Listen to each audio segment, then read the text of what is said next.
ओम शांति। फरिश्ता स्थिति उसका पार्ट है आज 3। डबल लाइट फरिश्ता स्थिति। हम डबल लाइट कब होते हैं, ये फरिश्ता स्थिति के लिए कैसे बने हम डबल लाइट फरिश्ता। डबल लाइट फरिश्ता बनने के लिए बाबा हमें समझाते हैं, जब आत्मा को कोई बोझ महसूस नहीं होता, हल्की। जब बोझ महसूस होता है तो भारी। आज हम जानेंगे फरिश्ता स्थिति की एक विशेषता। जब आत्मा को कोई भी बोझ अनुभव नहीं होता, ना पुराने संस्कारों का, ना कर्मों का, ना रिश्तों का और ना जिम्मेदारी, कोई बोझ नहीं।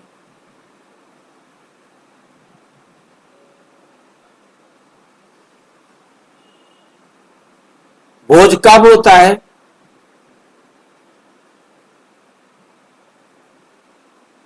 भाई जी, जब अपने आप को देह समझते हैं। जब हम अपने आप को देह समझते।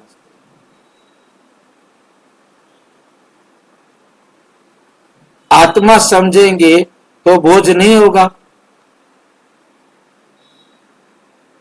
नहीं भाई जी, आत्मा को तो कुछ चाहिए ही नहीं। ये चाहिए नहीं। अब मैंने यदि 50 किलो का कुछ उठा के रखा है और मैं देह समझ रहा हूं तो बोझ हो रहा है, मैं आत्मा समझूं तो बोझ नहीं होगा।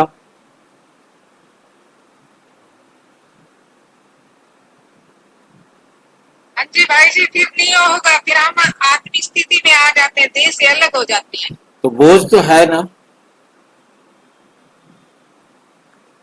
कम महसूस होता है, फिर थोड़ा दुख से छूट जाती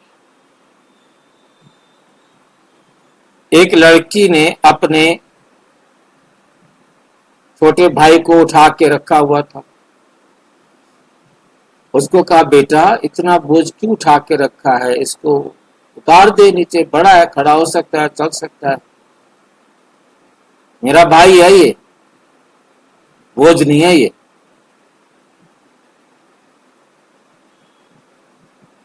भाई जी, मन के बंधनों से मुक्त रहना। हाँ जी, मन के बंधनों से मुक्त होना। जहां प्यार होता है ना, वहां बोझ नहीं होता। हाँ जी भाई जी, जहाँ प्यार होता है वहाँ जिम्मेदारी होती है, वहां बोझ नहीं लगता। और यहाँ प्यार हमें हो गया है बाबा से, और बाबा से प्यार होने के कारण बाबा के बच्चों से भी हमें प्यार है। वैसा डायरेक्ट प्यार नहीं करना, इनडायरेक्ट प्यार करना। बाबा से प्यार है तो उसके बच्चों से भी प्यार करना पड़ेगा। बाबा को उससे कोई फायदा नहीं मिलना, उससे फायदा भी हमें मिलना। जिसको हम प्यार देंगे वो हमें प्यार देगा। हमें कौन सा प्यार चाहिए? रूहानी प्यार भाई जी। तो हमें देना क्या पड़ेगा? रूहानी प्यार ही देना पड़ेगा। वो नहीं, प्यार ही देना पड़ेगा। फार्मूले तो बहुत सीधे सीधे दिए हैं। तो हमें अपने संस्कारों को नए बनाने, ना पुराने संस्कारों का। पुराने संस्कार हमारे देह अभिमान वाले संस्कार हैं। उन संस्कारों के आधार पर हम कुछ भी करेंगे तो वो दुख देने वाला होगा, बोझ वाला होगा, फरिश्ता नहीं बनने देगा। हम जो कर्म करेंगे वो कर्म भी हमारे ऐसे हों, ना कर्मों का, ना रिश्तों और जिम्मेदारियों का, मतलब किसी भी प्रकार का हमें बोझ नहीं होगा यदि हम उनको रूहानी दृष्टि से करेंगे। अब सारे रिश्तेदार आत्माएं हैं, मैंने उनको रूहानी प्यार देना है। अब रूहानी प्यार में तो कोई बात ही नहीं, बोझ वाली बात ही नहीं है, फीलिंग आएगी नहीं जो हम दुखी हो। बाबा हमें इस स्थिति का अनुभव कराने के लिए रोज मुरली में याद दिलाते हैं कि ये सब आत्माएं हैं, ये आत्माएं आपके भाई हैं, इनको देह की दृष्टि से मत देखो। हमें फरिश्ता बनाने के लिए तो रोज सिखा रहा है। अब हम उनको आत्मा देखे नहीं, हम उनको देह के संबंध से देखेंगे, फिर हम फरिश्ते थोड़ा बनेंगे, फिर हम बेहद में थोड़ा जा सकेंगे। हमें बेहद में जाना है। डबल लाइट स्थिति क्या है? अव्यक्त मुरली 30 जनवरी 1970 को बाबा ने कहा, फरिश्ता मतलब डबल लाइट, तन का बोझ भी नहीं, मन का बोझ भी नहीं, ना तन का बोझ हो और ना मन का बोझ। उदाहरण के लिए दिया, जैसे गुब्बारा हल्का होता है तो आकाश में उड़ता है, लेकिन अगर उसमें पत्थर बांध दे तो वे उड़ नहीं सकेगा। पत्थर बांधना माना देह बांधी। वैसे ही आत्मा जब पुराने संस्कारों और मोह ममता के पत्थर छोड़ देती है तो हल्की होकर उड़ती है।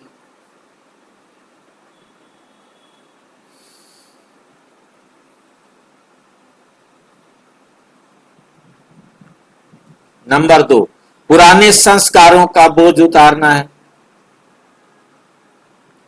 जो पुराने संस्कार है उनको बदल दो। साकार मुरली 5 मार्च 1968 बाबा ने समझाया, जो आत्माएं पुराने संस्कारों का बोझ रखते हैं उनकी स्थिति भारी रहती है। डबल लाइट बनने के लिए बोझ समाप्त करना जरूरी है। उदाहरण, किसी के मन में गुस्से का संस्कार हो तो छोटी सी बात पर भारीपन आ जाता है, लेकिन योग में बैठकर जब आत्मा अपने मूल शांत स्वरूप को याद करती है तो उसे तो गुस्से का बोझ हल्का हो जाता है। नंबर 3, रिश्तों और जिम्मेदारियों का वजन नहीं। रिश्ते और जिम्मेदारियां कब बोझ देती हैं? जब हम देह के संबंध से उनको देखते। जब हम उनको रूहानी संबंध से देखेंगे। अव्यक्त मुरली 14 फरवरी 1977। फरिश्ता स्थिति वह है जब आत्मा संबंधों में रहते हुए भी डिटैच रहती। आत्मा उनके साथ संबंध रहते हुए भी न्यारी और प्यारी। ये मेरे बाप की बच्ची आत्मा है, मेरा भाई है, परंतु ये एक स्वतंत्र आत्मा है। अब मेरे वाला चक्कर नहीं पड़ेगा। हम बेहद के आत्माएं, एक ही बाप के बच्चे, आपस में भाई बहन।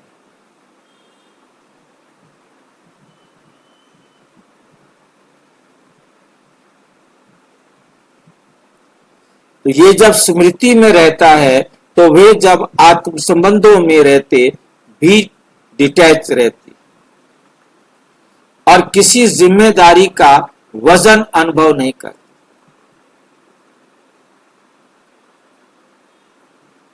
उदाहरण, कमल का फूल जल में रहता है लेकिन जल से अछूता रहता है, लेकिन जल से अछूता रहता है। वैसे ही आत्मा परिवार और कार्य क्षेत्र में रहते हुए भी डिटैच रह सकती है। नंबर 4, खुशी और हल्कापन का अनुभव। साकार मुरली 22 जुलाई 1969 बाबा ने कहा, जहां बोझ है वहां खुशी नहीं हो सकती। डबल लाइट आत्मा सदा खुश और फरिश्ता स्वरूप रहती, सदा खुश और फरिश्ता स्वरूप रहती है।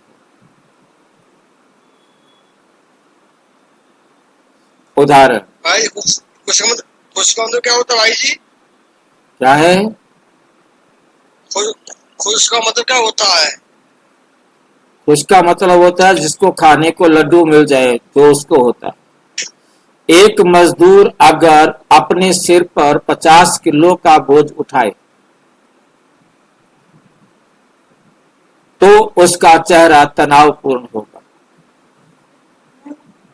लेकिन जब वो बोझ उतार देता है तो चेहरा खिल उठता है। इसी तरह आत्मा जब बामाया का बोझ उतार देती है तो उसका चेहरा खुशी से चमकता है।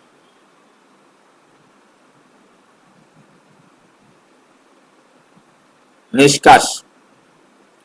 तो प्यारे भाई बहनों, परिस्था स्थिति का अर्थ ही है डबल लाइट रहना।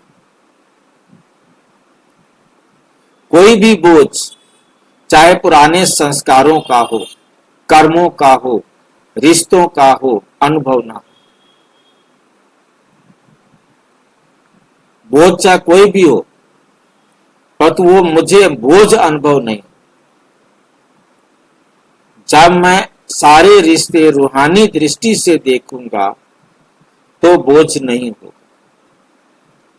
जैसे ही जिस्मानी दृष्टि से मैं हद में उनके साथ व्यवहार करूंगा तो बोझ महसूस होगा। ये स्थिति हमें बेहद हल्का बना देती है और सदा खुशी की उड़ान में ले जाती है। अच्छा, ओम शांति।